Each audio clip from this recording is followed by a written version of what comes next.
Welcome to episode 63, possibly 64, we're not quite sure, of Ring Talk with myself, Martin Theobald, and with Steve Goodwin. How you doing? Yeah, good. Back from Turkey. Today, yeah, been over there for a nice week, and we're all chilled out and back, and now plenty of work to do. Apart from driving. Yeah, well, I think people would be bored if I told them the story. So I'll tell it very quickly. Well, how you nearly died driving down. I thought I was going to die. I've come up some people that look after dogs that my wife's passionate about, dog rescue, you know that. So we went to see them in their house, which was in the mountains. So I said to them before I go, I don't do heights. I go, this is fine. Gone up the mountain. That was pretty bad, but it was not too bad. Then we shot this left, and all of a sudden I'm on this very, very short thing where you put a car in and probably a wheel one side, and it was all on pebbles and everything else. And as I'm driving up in the higher car, which is a small car, the wheels are skidding. And if I go literally a foot over there, I'm dead. I go over the mountain. And I get to the top of the mountain, and then the chap Darren who I was with, he said, that's the problem with these small hire cars, they're not that safe up here. I thought, fucking hell, I've got to go all the way back down again. Yeah, and I've got to go on a downward sprint. So, sitting in the house now, so obviously I'm having dinner with these people, and I'm thinking, I am so shitting myself. I've never been so scared in my life. I'd rather go in the ring with a boxer. I'd rather fly down. I'd rather do anything, or even go in the ring with somebody and have a punch up than do this. It was so scary. And as I'm sitting there, imagine I'm shitting myself as it is. I'm sitting there, my pulse is going, everything's going, thinking, how am I going to do this? Because I felt like abandoning the car on the way up. They said, we've had a problem with dog food. And I said, oh God, what happened to the dog food? They said, oh, we've been desperately chasing this dog food. And she said, the lady said, Claire, she said, I rang them up yesterday, and they said there's going to be a week's delay. And she said to them, well, I said, why is that? And she said, oh, the lorry carrying dog food went off the cliff and died. And I'm thinking, fucking hell, I've got to drive down, and somebody's just died going over the top, and I've got to go down. Anyway, I'm here, thank God. Here. Thank God. But it was the scariest time of anything I've ever done in my life. The show in 2 weeks nearly didn't go ahead. It would have gone ahead without me, wouldn't it? Yeah. So yeah, that was it. No, we've had a really good time back today, and just going through. We had some pull-outs in some of the shows, and going through some of the matches, and I've got to speak to some of the boxers just to catch up. But no, it's good. We've got loads of new boxer meetings this week to do. Done one today. So yeah, it's really busy. Really busy. I have to apologise to Mark Nielsen if he's watching this. He always complains about my your chair. My chair's a bit squeaky, so I need to get Josh on there. Change it. We've got one over there. We could have done as well. I could have done that. Yeah, too late. Sorry, Mark. Okay, next time round. Yeah, exactly. Hope you're well anyway. Hope Swindon's doing well. He's doing a good job down there, you know. Yeah. I like him. He's very honourable. Everything he says, he delivers, and it's the same. It cannot be the same said for everybody in boxing. But Mark Nielsen, every time he's ever said anything to me, it's always been exactly that. So full credit to Mark Nielsen. Excellent. Right. So going on, we mentioned the show that you got coming up.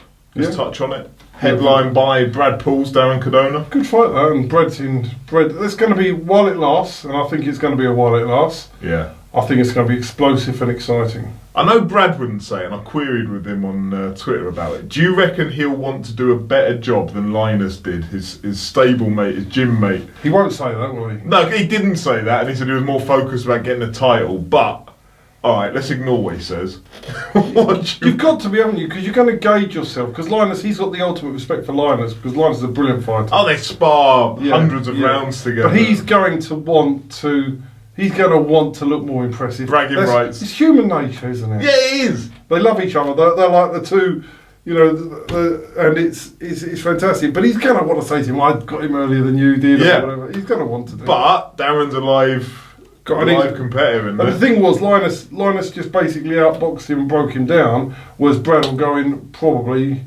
Look to go through him. So I think it's a great fight. I know. Well, Darren, as I say, Darren's not... a dead dog in this fight. I'm sorry to use the term after the story just said. But he's a live competitor. He's alive. I mean, if you were pricing up at the bookies, honest to God, I'd probably price it 7-8 on Brad, 5-1 Darren. I think that's probably a fair assessment of the fight. Yeah, and that's how I price it. So it's competitive. It's not an even money fight, in my opinion. it's more competitive than Brad what should win. Yeah, it's more competitive than some of these TV fights we've been seeing lately. Well, 20s, 30s, 50s on and stuff like that. One coming this weekend. Yeah. So I think it's a very competitive. It's competitive in terms, but I think Brad has got a significant advantage. But that's my job, right? Because I'm a manager of his fights. I'm not looking. When Brad's a Southern Area champion, I'm not looking for him to have the hardest possible fight to win the Southern Area title. Yeah. Some people do that because they want to put these. They're not fussed about the result, but I am fussed about Brad, and I want to build his career. So therefore, I want to, at a Southern Area level, I don't want to give him an English title fight. Yeah. And that's what I believe is what's good managers about. But I think it's a tough fight for him. It's a good step up for him. And as I believe Brad will move in the next 12 months into a much higher level, it's a really good fight for him en route to bigger things, I think. Yeah. And if he can't beat Darren, with all due respect, Darren is a good fighter, and he beat Taylor Jones, everybody says, even though he didn't get the decision. It's obviously he's no walkover, and you've got to evolve with respect for him. But if you don't beat Darren, you're not going to be winning an English-British title. Yeah, he's not as good as you'd hoped, if that's the case. I think that's fair. No disrespect to Darren at all. Yeah. Because I think Darren's a really good But it's fighter. a good benchmark for finding that out. Yeah. And who else on the card that we need to keep an eye out for? Muheeb Fazeldin's making his Goodwin bow, former English champion. He'll be looking to put on a show. He'll be looking to steal, the limelight of the evening. I'm looking forward to a fight that people wouldn't touch on. Is Adrien Redman against Harry Matthews, because Adrian's never come out of second gear. He's just been in first gear the whole time, and Harry will push him a bit. So I'm looking forward to seeing how Adrien reacts to that. And there's plenty of other stuff on the card that we're just going through, and obviously we're just finalising a couple of the final bouts. And what we'll do next week, we'll just talk about every single fight, because I think, but they're the two, the some at the top. There's some really good fights on there. But to keep it in your diary is next Saturday at York Hall. The 8th of June, the first Goodwin show of the summer, promoted by Olivia. She's looking forward to it, and we've got a cracking top of the bill, which I think will be worth the admission money alone just to watch that fight. Yeah, agree. So who else has signed for Goodwin Boxing your time away? Anybody? Well, no, nobody has. We've actually got 2 boxers that have come up to see us that have decided to sign, so we've sent the forms out to them, so waiting for them to come back. And we signed a chap today that's going to go on the road. As a journeyman, we're looking for. We would like to look after everybody in every scope of boxing. So, and we've got another 6 boxers to see this week and 2 next week scheduled. So we don't sign them all. The odd one, I'd say 90% sign with us. But there becomes the one that we think so, and then others we might say, look, go back to amateur for a bit longer, and we don't think you're ready and stuff like that. But we've got some very exciting ones here this week. Yeah. So hopefully we might have some news on that next week. All right, excellent. Where's Jumaane Camero at this week? He seems to be fighting every week. At the moment. He's not. He's on. We could have had him fight this week, but he's going away on Friday night, so he's not boxing this weekend. He can't with me to Madrid. He could do. But no, he's great. I mean, he gives great value to any promoter that wants to use him. Yeah. He was due to box on the 8th of June on our card against Ben Smith, but Ben Smith pulled off. So that would have been a good fight, that. Yeah, because he's been fighting away. So it started with Adrian Martin, didn't it, pretty much? And Freddie quit before. Yeah, I was just thinking the very recent ones. Yeah, Adrien Martin. And then he seemed to have just been on a roll of getting fights after fights. Yeah. But he always goes there and puts up a hell of a fight. But it's all about, for him, it's about him giving, realistically going and trying to earn his money. The problem with Jumaane, he does say, I don't want to be built. He said, I've been a Southern Area champion now. I just want to fight. And if I'm built, I've got to fight 3 times a year. I can fight more often this way. Yeah. And he gets paid for it. That's what he wants. So. Good luck to him. Because I say he must be a promoter's dream if you want someone tested. And you've got to have a certain calibre of fighter to put him in with Jumaane. Correct. He is a handful. Correct. So good luck. Good luck to him. He's a great. And we've had other fights we're just looking at for him at the moment. But yeah, it's all exciting times for him. He's just great to watch. Yeah, he's good fun. Yeah. What else is going on in Goodwin Boxing at the moment? So you got the show June the 8th. Since I last did this, remember, I've been away. Yeah. So you've actually relaxed, right? I've actually relaxed. So I've come back literally. I've had to go to the hospital this morning. I've been in here since 20 to 2. So I've only sort of touched base with everybody for about 3 hours. Kevin Josh done fuck all. Probably, yeah. Josh is studying for an exam this week. Kev seems to have been drawing pretty pictures and stuff like that. He's always down the gym. Yeah, no, he's always done it. No, they'll be doing their stuff and making sure it all ticks over while I'm away, so it's great. And so when the announcement's coming about the new fighters that you've got then, do you reckon that'll be next week? Next week we might have a couple more too, because at the moment we've got a couple on the go, but I've been away, so now we're just finalising a few off. I'm hoping we could have at least 3 really exciting ones done by next week. Alright. Right, we'll move on to the questions then. Okay. Well, I've not lined them up properly, of course not. I used to be quite good at this and I got complacent. Right, so we put out a plea for questions. What have we got? Oliver McManus. Question for both.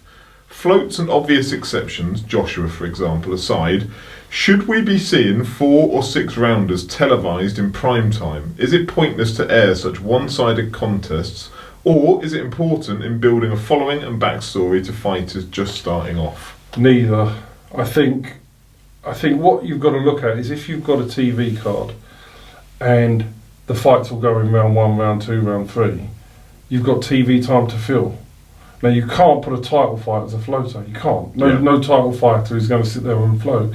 Whereas some of the other fighters might take the chance and float, and they might say, well, you'll get airtime if you fight, but if it all goes distance, you're not going to fight. So it's more really for the people in the audience, so they can watch something. Because the worst thing when you go to a TV show, isn't it, is you watch a fight, half an hour break, another fight, 20-minute break.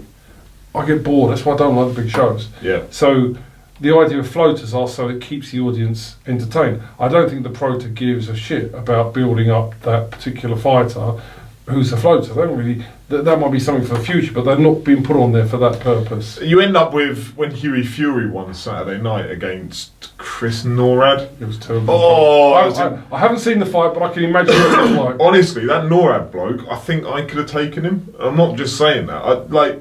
He looked like a white collar fighter in that within like 10 seconds, Hughie Fury feinted a jab, and the guy's whole defence just fell apart.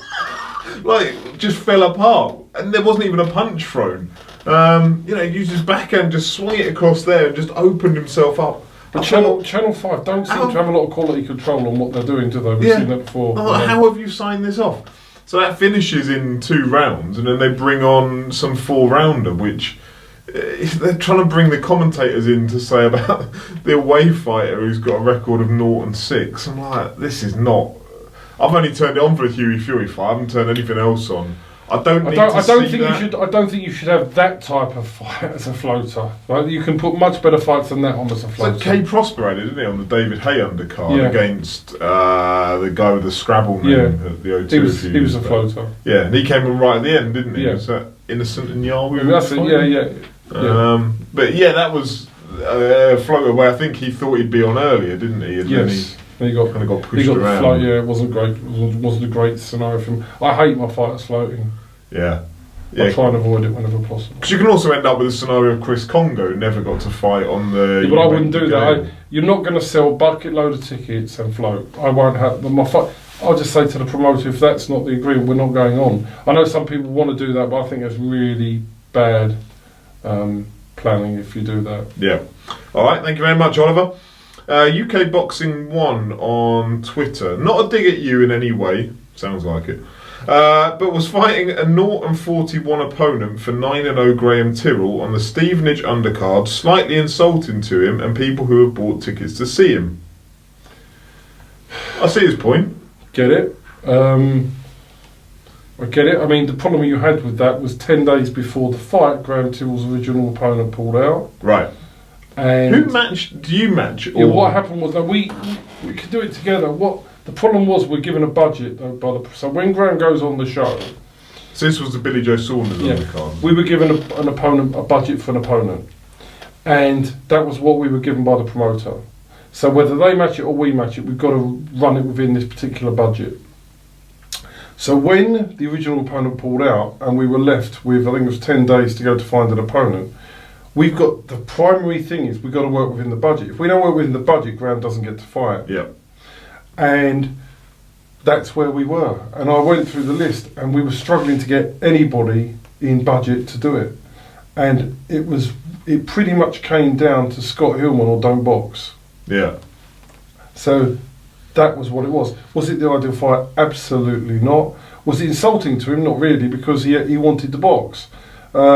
But no, it wasn't ideal, to say the least. The next follow-up to that was, next question being, how much control do you have on another promoter's show for these types of things? Well, we have control within the budget we're given. But if the budget isn't the thing, I mean, when we got Florian Marku, for example, who's boxing on the Frank Warren show in July, it's slightly different. We know what we want. We're making an agreement that we want this fighter at this money, and that's part of the agreement to do it. So there wasn't actually a budget set for that fight. Given Florian's got that much draw, and it's a big show, do you get more weight in the argument as to where he gets placed in the show? That's part of the agreement at the start. Right. Okay. Yeah, I was saying the other day that I started. But it's not going to be in the promoter's interest to put somebody with that following on first. Yeah. And if you put, for example, if a promoter wanted to put a fight, I'm using this example of somebody who generates that much money on first, he's probably not going to want to fight that promoter show again. Yeah. So I think it's in everybody's interest to try and work around something that makes some sort of sense. Yeah. I sent the Albanian fellow at my new workplace. I mentioned to him about Florian. He's like, oh yeah, it's head blue that mentioned the name Florian. Exactly. Massive. Exactly. So and also it's in their interest to put him on at a good time, at a decent time. Again from UK Boxing 1, also 3 London TV shows coming up in June and July, with the exception of Mr. Marku. Any plans to get your guys on these bills? Well, let's run through them individually. 21st of June, Matchroom at York Hall. Matchroom asked us if we wanted to put anybody on there. Yeah. But they want somebody who sells a good number of tickets. Well, York Hall is York Hall. So our fighters are not going to sell any more there than they're going to sell on our show. Yeah. And they're not going to put them on live TV. So they're going to, if I put one of our big ticket sellers on there, they're going to earn less on a Matchroom show than they would on one of the Goodwin shows. And you've had your fingers burnt with this a bit before, haven't you, of putting the bigger ticket sellers on elsewhere and then them not getting anything more than they'd have got on your show anyway. But definitely if they're fighting, I understand if they're fighting at the O2 or something and they on a big card, but to fight at York Hall on a next gen card doesn't make any financial sense for our big ticket sellers to go on there because they're going to be on first or second. And they're not getting. It's not going to sell anymore. So we didn't think that made any sense. So that was that show. The Frank Warren show, we got Florian on. There was space for the one, and then you've got the Eddie Hearn show on the 20th. But Dillian White owns the undercard to that, so we're not going to get our fighters on the Dillian White undercard. Yeah. All right. Who with that? Gorman Dubois. Dubois. Yeah, I'm going Gorman. Are you? Yeah. Yeah. I think he'll just. I know it's stupid to say it because they're very similar in age, but old man him. I think he'll frustrate him and... It's a good fight. I think it's a really good fight. And I did say I thought that the 30th and 20th would be quite watchable cards, and I think they will be. I think they'll be good cards to watch. They're not going to be pay-per-views, are they? So... Isn't the one of them's White Revis? White Revis is pay-per-view. Yeah, okay. Yeah, I forgot about that. Of course one of them be pay-per-view. Do you know what I'm thinking, though? Because I don't think of that as a pay-per-view fight. I know. So he is pay-per-view. The Warren card seems to be very solid, and the Matchroom card is good, but we've covered that pay-per-view thing before. You pay for what you don't. But they're good. They're reasonable cards anyway. Yeah. So. Duffield Sterling. Look forward to that one. It's a good fight. Really good fight. Is it Duffield? No, Duffield Aziz. Sorry, not Sterling. Good, Sterling's got. Sterling's got. He's on the June 21 card. Yeah, I can't remember. That's going to annoy me now. Yeah, Craig Richards, is it? It's Craig Richards. Yeah, that's a good fight. And the Sterling Aziz fight, the Charlie Duffield Aziz fight is a really good fight as well. They're good. They're really good fights. But again, that's a Southern Area title fight. Yeah. Are we building cards? Or are we building careers? Yeah. Dumps. LTFC Dumps on Twitter, who's a Luton fan, so we'll be particularly pleased right now. It was previously announced that Kay Prosper will be fighting on June the 8th in a takeover. Having now won the bid for the Amazon rematch, will he still fight that night? No. Okay. He's going straight for the Sam Amazon fight, and the announcement of the date should be done probably Thursday this week. Okay. Is that likely to happen before the kind of summer break of August? So it'll be after. Okay. Keep your dates clear then for after August. I'll tell you what, the card that we're doing it on has got 2 cracking fights Has it? already, yeah. And and there's possibly 3 or 4. There's a big show coming up. I don't know about this. No, you don't yet, but I'll tell you in a minute. Yestin's on Twitter. Here we go. We'll try and put this to bed now, I think. The latest on Chamberlain's story. Chamberlain saying the pay was low. I'd like Goodwin's side. Well, I haven't got a side. It's just fact, right? So a fight goes to purse bids, right? Now, when would this? I won't have mentioned this again, okay? When a fight goes to purse bids, it is not us that chooses the fight. So what happens is the board will mandate. They've done it with Dion Jim now 3 times. Billum Smith, Craig Glover, and now Isaac Chamberlain. Because we haven't gone to the board. There's 2 options when you've got a fighter like this. That you can, the board sometimes, if this keeps happening, they will let us go and make a fight rather than keep waiting for this to keep going on because Dion's getting screwed over. Glover, to be fair, lost, didn't he? Lost, so that wasn't. He didn't do anything wrong, Craig Glover. Yeah. Once he lost, the board pulled him out. So it's only Billum Smith and this one that's done this. So the fight goes to purse bids. So that's what happens. Everybody, so Frank Warren, Eddie Hearn, Mick Hennessy, Al Heyman, everybody, ITV can make a bid for this fight. Okay? So what happens then, each boxer would then go and look for some backing from somewhere. So Dion, we provided some backing. Now what you've got to also say is, when you make a purse bid, the purse bid is only normally for the opponent because you will do a private deal with your own fighter. Yeah. So my job is to back Dion and come to a financial arrangement that Dion is happy with. And then we then carry on with the purse bid. Isaac Chamberlain, if he wants backing, goes off to his promoter or promoters or people that are interested in him and secures financial backing for the fight. If the boxer doesn't want the fight, they withdraw before purse bids go in. So they come around and say, it's not a fight I'm going to do, boxing board. Although you've nominated me for it, I'm not interested in doing the fight. And that is perfectly feasible. No problem with that whatsoever. Yeah. But Isaac didn't. He decided that he wanted the fight, but wanted to try and see what his value was. Well, his value wasn't very high. Wasn't as high as his expectation is. And then it's not my fault. I don't have to pay him. I have to look after Dion. He's got his own backers. So it appears that Isaac has got nobody willing to invest in him, nobody willing to put money behind him. That's not my problem to put money behind Isaac. I don't care about his career. It's relevant to me. It's Dion Jr. we're looking after. So the purse bid goes in. We win the purse bid. He looks at the audience. I don't want to fight for that money. Now he's broken a board rule by actually doing this to a fight. He will suffer. I think he will get a disciplinary action taken by the board against him. And once again, he's delayed Dion Jr.'s career by 2 months. Yeah. So that's factually it. There is no excuse for that type of behaviour. And also, the point is, don't blame me for the fact he has no value. Not my fault he's got no value. Maybe if he hadn't pissed Matchroom off, who seemed to have binned him, or maybe he's done other things, maybe he would have a higher value. To me, the Isaac Chamberlain story is one that I think is really sad. It's not something I take, I think, oh God, he's an arsehole. I think he's a really nice fella. I just think it's really sad to watch what's happening with his career and the decision processes that he's making. And I'll tell you what was interesting. On holiday, I was with Trevor, who does the VIP bar. Right? Yeah. Now Trevor isn't a wealth of boxing knowledge, Nope. is he? Right? Nope. I've been on the piss with Trevor. Yeah, I know. he's not. He doesn't. He gets a little bit of it because what he learns from you or me. And he said to me on holiday when we was having a beer, he said, "These people that are going around advising boxers," he said, "I should do it. I can do a better job than them because I know more than they do." And he really meant it. He said, "I know nothing, but I know more than a lot of these. I know more than a lot of these people that boxers are listening to on various different boxers." He said, "Because I can see what's going on." He said, "I watch your ring talk." He said, "And I can see what's going on." He said, "And I've decided I should become a boxing advisor because I'm bloody better than they Do are." it, Trevor. And he said, "I'm clueless, but they're fucking clueless."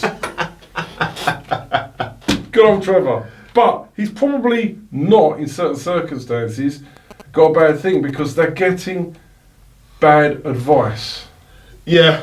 And that seems to me as if nobody is Well, I say nobody's explained to Isaac what the process is. By the way, this wasn't directed at Isaac. This was just generally directed. Yeah, but yeah. Yeah, I say it maybe seems as if nobody's explained to Isaac what that process is likely to be.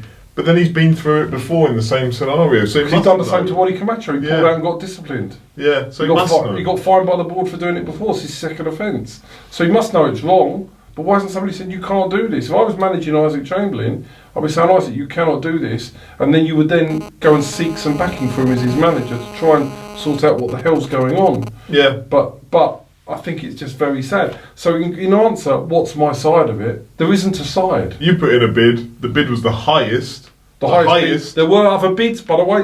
My understanding is there were other bids that were lower. So we put the highest bid in. So that's the value of that fight. Yeah, it's a bit like eBay, isn't it, at the end of the day? Like, if you put your car on eBay and I bid 50 quid and nobody bids any higher, I get your car for 50 quid. And that is exactly what it is in a fight.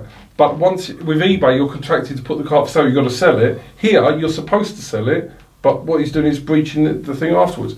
So it is, there isn't a side. There really isn't a side. It's factually what happened. Yeah. That's it. Whether that amount is enough or not enough for Isaac is down to Isaac at the end of the day, but you shouldn't have gone to don't open the process. Don't go to the process. I don't want the fight. Otherwise, you take that risk. He was obviously gambling that we were going to somehow put an astronomical amount of money in for him. My issue is to satisfy Dion's demands. Yeah.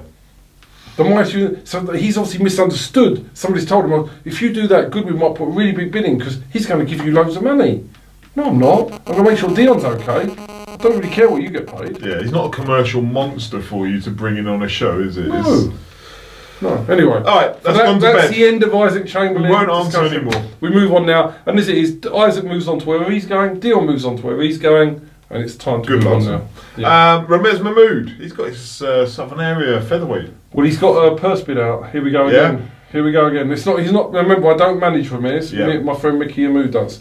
But there's a purse bid due for him. I think it's next week. Okay, are you likely to help Mickey out with that? I think that's highly probable. Right, fair enough. He asked, seeing that Jack Hughes has been calling out Hillman at Super Bantam /Feather on Instagram. That's Martin Hillman, presumably. Yeah. Would Steve allow a jump through a couple of divisions, or is it just a case of the fighter saying things? It's Jack off his trolley. Off his trolley? Talking nonsense. Right, because Jack is really keen, right? Jack will fight anyone. But he's a super flyweight. He's 8 stone 3, right? He's 8 stone 3. But he sees Martin Hillman as a weakness, and off he goes. But let's look at it. If he wants to fight Super Bantam, you've got Ramez Mahmood and Ryan Walker that are sitting there pretty much in the mandatory position, alongside another kid called Jack Budge who they've got. So if he wants to step up, he's not getting Martin Hillman, he's going to get Ryan Walker. I said to him, you want to fight Ryan Walker at a weight above yourself? It's crazy. Yeah. Just get back to super flyweight, get on with it, and we'll be back to titles. So he's just got excited. So did you see that on Instagram and then give him a phone call and say, Jack, stop eating? Yeah. You're not going up that far. Yeah. Well, he can go up that far, but why would you do that? Because he fight half stone over your weight to fight, because you think you might be Martin Hill. Martin is no muppet. He's pushed fight. He's had close fights, nearly won the Southern Area, and Jack may not beat him at those weights, but Jack's got enough to worry about at super flyweight because he didn't beat Ricky Little at super flyweight. So if I was Jack, concentrate on super flyweight. Yeah. Which is your weight. You haven't conquered that yet before you want to be multiple weight champion. Become a champion at your own weight, and then worry about going up weight to be multiple champions once you've done that. Sometimes, that's my job as a manager to rein the boxer in a little bit. Yeah. But Jack is improving, and he will be a champion, and we'll help him get there. I wouldn't mind seeing that Ricky Little fight again. Neither would I. I fancy Jack would beat him second time. But let's be real about where our weights are, and let's not go divvying up to Ramez Mahmood and Ryan Walker. It'd be ridiculous. He's so small compared to them. Let me and Steve handle the heavier weights. Yeah, exactly. At the fella boss on Twitter, any plans for a midweek show at your call? Not unless I want to make a loss on purpose. How would that work? Like, obviously, there's a logistical issue of people can't make it there until at the earliest 6:30, probably. Yeah. So you're going to be able to you've got to put all those fights on, and whoever's promoting it, if some promoter comes to me for my advice, any of our people, I'd say can't do that, because you're going to have much less fights on, less time to generate any towards the cost. The cost will be identical. People aren't going to sell as well midweek for a small hall show. You can sell midweek if it's a really big show, but people are not going to watch small hall boxing in the middle of the week. They're not going to go. So absolutely none. And the only reason you would do that is if you, for some unknown reason, wanted to make a loss. Would they? I know it's only a small part of the cost, but do York Hall do it cheaper if you do it during the week? No. Nothing is cheaper. No, because I mean, you've still got the production cost. You've still got the... And opponent costs go up. Because if you've got a fighter wanting to fight midweek, they can't then fight the 2 Saturdays. Yeah. So they're exchanging 2 paydays to 1 payday. And also, a lot of the journeymen will be working. They would want more money. Yeah. It makes absolutely no sense. Fair enough. Never happened for a small hall show unless the person promoting is mad. That's it for the I had one more question though. How many title fights do you reckon we'll see in the next 6 months on Goodwin shows? 6 months. So June through to December. So these are going to be actual titles, not eliminators or finals. Go on then, we'll have them as well. So I can eliminate them. Eliminators or finals, I would say 15 to 18. Crikey. Okay. Yeah, 15 to 18. So we'll be looking at about 2 to 3 per month.